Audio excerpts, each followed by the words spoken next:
Phone addiction കൊണ്ട് ഒരുപാട് പ്രശ്നങ്ങൾ ഉണ്ടാകുന്നുണ്ട്. കൂടുതൽ സമയം സ്ക്രീനിൽ ടൈം സ്പെൻഡ് ചെയ്യുമ്പോൾ നമ്മുടെ മക്കളുടെ തലയോട്ടി എന്ന് പറയുന്നത് വളരെ തിന്നായിട്ടുള്ള ഒന്നാണ്, അതായത് വളരെ കട്ടി കുറഞ്ഞ ഒന്നാണ്. അപ്പോൾ ഇവർക്ക് 60% എങ്കിലും റേഡിയേഷൻ കിട്ടുന്നുണ്ടെന്നാണ്. രണ്ടാമത്തെ ഒന്നാണ് ഹൈപ്പർ ആക്ടിവിറ്റി.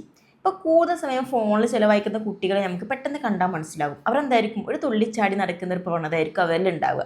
മാനസികമായിട്ടുള്ള കുട്ടികളുടെ വളർച്ചയ്ക്ക് വളരെ പ്രധാനപ്പെട്ട ഒന്നാണ് വീടിൻ്റെ പുറത്ത് ചെന്ന് മണ്ണിൽ കളിക്കുക, അതേപോലെ മറ്റ് ഫ്രണ്ട്സുകളുമായിട്ട് കളിക്കുക, മിംഗ്ലിങ്, മറ്റുള്ളവരുമായിട്ട് നന്നായിട്ട് സംസാരിക്കുക. ഇതൊക്കെ എന്താണ്, നമ്മുടെ കുട്ടികളിൽ നല്ല രീതിയിലുള്ള മാനസിക വളർച്ചയ്ക്ക് അത്യാവശ്യമായ ഒന്നാണ്. വീഡിയോ ഗെയിമിങ് പോലുള്ള ഗെയിമുകളിലൊക്കെ അഡിക്റ്റായ കുട്ടികൾ ജീവിക്കുന്നത് തന്നെ ഗെയിമിൻ്റെ ഒരു വേർഡിലാണല്ലേ. ഈ ഫോൺ അഡിക്റ്റായ കുട്ടികളിൽ ശ്രദ്ധക്കുറവ് തീരെ ഉണ്ടാവില്ല. അവർക്ക് ഒരു കാര്യങ്ങളിൽ ഒരു പോയിന്റിൽ ശ്രദ്ധിക്കാനുള്ള നല്ല ബുദ്ധിമുട്ടുണ്ടാവും. ഒരു ബുക്ക് എടുത്ത് അവർക്ക് പഠിക്കണമെന്നോ വായിക്കണമെന്നോ ഒരിക്കലും തോന്നില്ല. പഠനത്തിൽ താല്പര്യക്കുറവ്, ശ്രദ്ധക്കുറവൊക്കെ എന്താണ്